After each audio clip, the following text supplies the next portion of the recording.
Ladies and gentlemen, we are moving to the last topic of the session. So the last subject is post-recession offshore oil and gas industry outlook.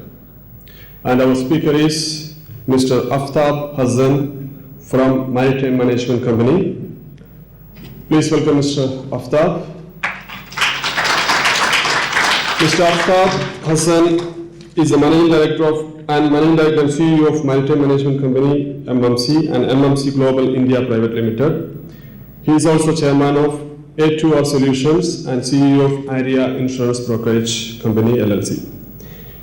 He has 2 bachelor's degrees in Science and Engineering, a master's degree in Business Management, and various diplomas in Strategic Planning, Mergers, Acquisitions, and Quality Management.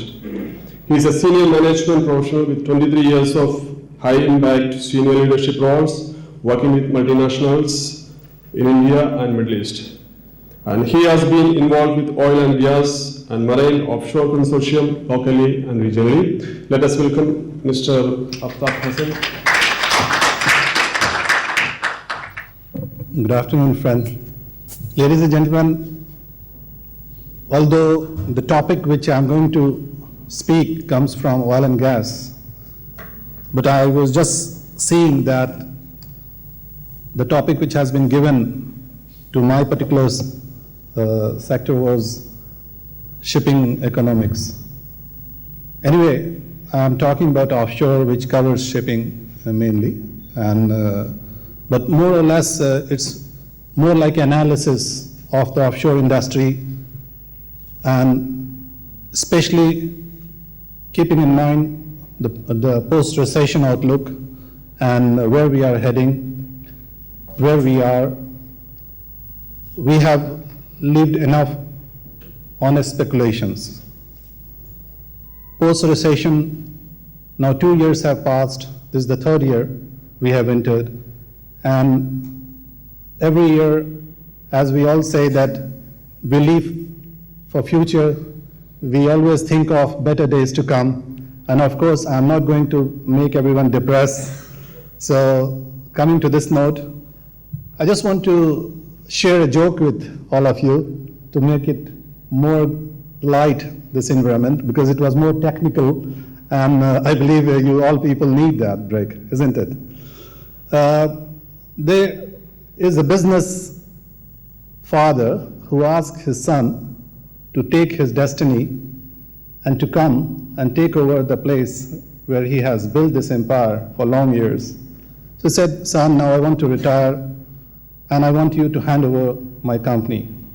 But I just have a small test which I need you to answer. He said, yes, Dad, I'm a Harvard graduate. I can take over, no problem. Give me the question. He said, can you tell me what is 2 plus 2? The guy says, hey, Dad, come on, it's very simple. He said, think of before you reply. He said, is it so difficult? I said, think of before you reply. What is 2 plus 2? He said, Dad, I have a question for you. Are you talking about selling or are you talking about buying? He said, come take my seat. So we all take it in our own perspective. 2 plus 2 could be 44. 2 plus 2 could be 22. 2 plus 2 could be 4. So we all take it in our own perspective. And that's what he deserved that position to be. So we all are here based on some analysis, not based on speculation. But in business, everyone speculates. And this offshore industry is also the same. Let me just take it further. These are the table of contents, and since I have 20 minutes for this, so I have not kept much, rather than these are all datas which you will see. Rather than more, I will speak, and if you have any questions, I'll be more than happy to give you the answer afterwards. So the first one in the list is global proven oil and gas reserves. So this is a case study from CASIresearch.com, which they have come with 2 or 10 figures. which is proven natural gas reserves, which you see. I think everyone here sitting in this part of the world, especially the Middle East, should be happy to see this figure that 40% of the global proven oil and gas reserves lies in this part of the world. So we are blessed to be in this part of the world. Of course, then you see 34% is combined Europe and Eurasia. And then 9% is Asia Pacific, 8% is Africa, 5% is North America, and then South and Central America itself is 4%, whereas 3% is America, 1% is Canada, which is, you see there. As per BP records, we can again see Middle East, North Africa, and the remainder of the world. So this is the actual situation which we all have to cultivate our own or plow our own field, because we are in the same industry. And this industry, if you see, is more potential in this particular region for us, which I said we are blessed to be in this part of the world. And today, because of the hydrocarbon deposit which we see in this particular region, the industry from global, they are tempted to have their offices in this part of the world, and they are coming here. Then again, world versus OPEC. So if you remember, there was a big noise at times when OPEC started drilling more than the World or Energy Agency, International Energy Agency, the regulations it was. So it was a big noise at that particular point of time, but OPEC has to slow down. And then if you see the graph, the blue one represents the world. I believe everyone you can see clearly. That's why I pulled you all closer. The red one is OPEC. And the other segment which you see up, the graph, these are the shares of OPEC. And then if you see, when it was picked from 2007, despite of the recession in 2008, it was a stable outlook of OPEC. The economic downturn at the end of 2008 had a negative impact on demand for crude oil with the International Energy Agency and OPEC. Then again, they revised downwards their forecast for oil demand growth. But still, I can see that OPEC reserves percentage and versus the world is still stable, and a little bit you can see is still going high. Okay. This is very interesting. While I was doing a little research on this industry, global reserve versus consumption. If you see the global reserves of hydrocarbon, and especially oil, I'm talking about world reserves of oil, the highest, of course, we all know is Saudi Arabia in the region. And then you have got Iran, then Iraq, then Kuwait, and fifth is United Arab Emirates. And then you have Venezuela, Russia, Kazakhstan, Libya, Nigeria, and then come big boy, big brother, United States, and then China, Canada, Qatar, and all. But if you see the real consumption goes to United States.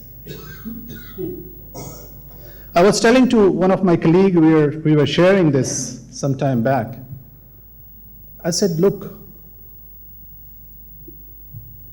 this is an opportunity for this particular region with such heavy deposit of crude oil in the region that we can participate globally to even cover the poverty. But why? This all disparity we see. Why? We see all these revolutions in this region which is happening. It means there is something wrong somewhere. I'm not against any particular country. I'm not against any particular regime. But what I'm seeing, the the revolution which is taking place in the Middle East, whether is it justified? This is not a das for that, but a question mark I am giving. It means somewhere it comes in our mind that the wealth is not equally distributed. And let's go on this is a question mark for all of us. These are the factors influencing offshore oil and gas market. Now, I'll take some time on this. Basically, if you see the increase in spending activities, yes, 2008, after Lehman Brothers, all the yard was refusing at particular point of time. We went for a new build project of offshore supply vessel, of 10 offshore supply vessel. And most of the yard, they didn't have the capacity, so we had to move to China. Koreans forget, Europeans forget. But out of China, then they said, where you get the engines? Engines are not available. You go to Wärtsilä, there's order book already for 2 years. So the delivery time will be 2 years if you start now. We started thinking, going to Japanese, going to US, all the engine manufacturers, they are all booked. Somehow we had to go to Wärtsilä to massage and give them advance 30%, and we got 20 set, 2 each. And then comes the gigantic, the world which was growling and howling at that particular point of time. We were not knowing even what to do with these engines, whether there will be demand or not, because everything was standstill. Drilling was slowed down. It all depends upon consumption. Consumption went down. So we were as a fix what to do. But now, gradually, in 2010, we saw you can get offshore supply vessel, anchor handlers, AHTS, platform supply vessel, diving support vessels, out of shelf. And as my friend was telling, Mark was telling, that's the joke which has become, that the yard, they have become vessel owners by virtue of this recession. Because people, there was slippage, a lot of slippage. So, but then again, if you see, the graph is picking up. As the demand goes, again drilling started, consumption started. If you see the cyclic order of the price which went, fluctuated from $40 in fact, to $140. Now, again, the question which I see, why too many mergers and acquisition took place? Yes, a friend in need is a friend indeed. Companies, financially, they were in trouble. They have to get a partner. So it's better to consolidate and get a partners. So more and more mergers and acquisition started taking place. Even if you see from the offshore segments and from the vessel owner segment, many of the companies were bought by financial institutions where the cream was. They lay their hands. They knew these are the areas. There are many global giants which at times they were flexing muscles. Today, they are under the umbrella of big financial institutions, because from this dais I can't give any names. But you are from the same fraternity, you know that. So we saw capital expenditure in an average, of course, was down because of the new build, which, as I said, was not taking place as it was. Investment climate now is getting improved. Major reforms in Brazil's energy sectors, which are if you want me to stress, because it will take more time, but Brazil had a major problems in the energy sector because of the regulation, their own regulation. It took almost 3 years for them to get it passed from the Senate. Now they comply the world, because at that particular point of time, they had their own regulations, which they were suffering despite of all the produce, and despite of all the reserves, and despite of all the vessels which was served by international arena, international market. Now global offshore drilling spending has increased, as we see India venture out in partnership with Cain Energy, and it was a big success story, which they could not do in their own town, in their own country, in their own city, which they came to India. It was a big fortune for them. India has a lot of partners, international partners, and they came to India, and if you go to KG Basin, even on onshore side, and even if you go towards offshore side, you will find a lot of flags from international market. So things are improving there. But India, let me just say, because here I see many of my friends from the Indian fraternity, from oil and gas and shipping.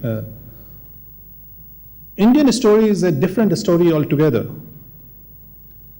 We don't follow pursuit of the world.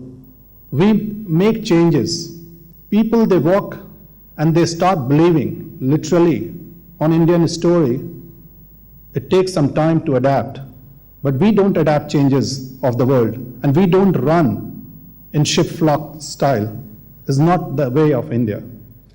No matter we say DGH has a lot of issues to tackle, but it's good for us, and we have seen that changes. And after, especially the financial crisis which has happened, now everybody is walking in the same footstep.